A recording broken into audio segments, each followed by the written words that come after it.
नमस्कार दोस्तों, सोमवती अमावस्या के आप सभी को हार्दिक शुभकामनाएं। सोमवती अमावस्या के व्रत करने से, कथा सुनने से अखंड सौभाग्य की प्राप्ति होती है। सोमवती अमावस्या की पौराणिक कथा के अनुसार एक गरीब ब्राह्मण परिवार था। उस परिवार में पति पत्नी के अलावा एक पुत्री भी थी। वह पुत्री धीरे धीरे बड़ी होने लगी। उस पुत्री में समय और बढ़ती उम्र के साथ सभी स्त्रियोचित गुणों का विकास हो रहा था। वह लड़की सुंदर, संस्कारवान एवं गुणवान थी, किंतु गरीब होने के कारण उसका विवाह नहीं हो पा रहा था। एक दिन उस ब्राह्मण के घर एक साधु महाराज पधारे। वे उस कन्या के सेवा भाव से काफ़ी प्रसन्न हुए। कन्या को लंबी आयु का आशीर्वाद देते हुए साधु ने कहा कि इस कन्या के हथेली में विवाह योग रेखा नहीं है।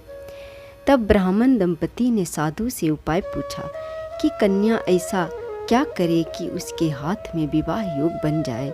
साधु ने कुछ देर विचार करने के बाद अपनी अंतर्दृष्टि से ध्यान करके बताया कि कुछ दूरी पर एक गांव में सोना नाम की धोबिन जाति की एक महिला अपने बेटे और बहू के साथ रहती है, जो बहुत ही आचार विचार और संस्कार संपन्न तथा पति परायण है।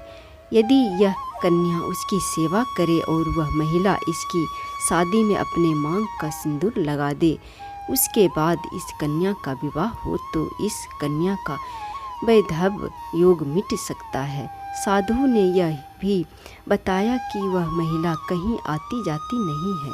यह बात सुनकर ब्राह्मणी ने अपनी बेटी से धोबिन की सेवा करने की बात कही। अगले दिन कन्या प्रातः काल ही उठकर सोना धोबिन के घर जाकर साफ सफाई और अन्य सारे काम करके अपने घर वापस आ जाती। एक दिन सोना धोबिन अपनी बहू से पूछती है कि तू तो सुबह ही उठकर सारे काम कर लेती हो और पता भी नहीं चलता। बहू ने कहा, माँ जी, मैंने तो सोचा कि आप ही सुबह उठकर सारे काम खुद ही खत्म कर लेती हैं। मैं तो देर से उठती हूँ। इस पर दोनों सास बहू निगरानी करने लगी कि कौन है जो सुबह ही घर का सारा काम करके चला जाता है।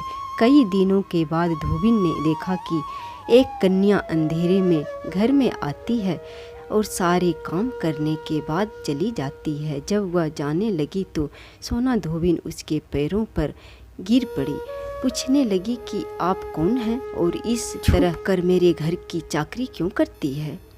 तब कन्या ने साधु द्वारा कही गई सारी बात बताई। सोना धोबिन पति परायण थी, उसमें तेज था। वह तैयार हो गई। सोना धोबिन के पति थोड़ा अस्वस्थ थे। उसने अपनी बहू से अपने लौट आने तक घर पर ही रहने को कहा। सोना धोबिन ने जैसे ही अपने मांग का सिंदूर उस कन्या की मांग में लगाया, उसका पति मर गया। उसे इस बात का पता चल गया। वह घर से निराजन ही चली थी, यह सोचकर कि रास्ते में कहीं पीपल का पेड़ मिलेगा तो उसे भावरी देकर और उसकी परिक्रमा करके ही जल ग्रहण करेगी।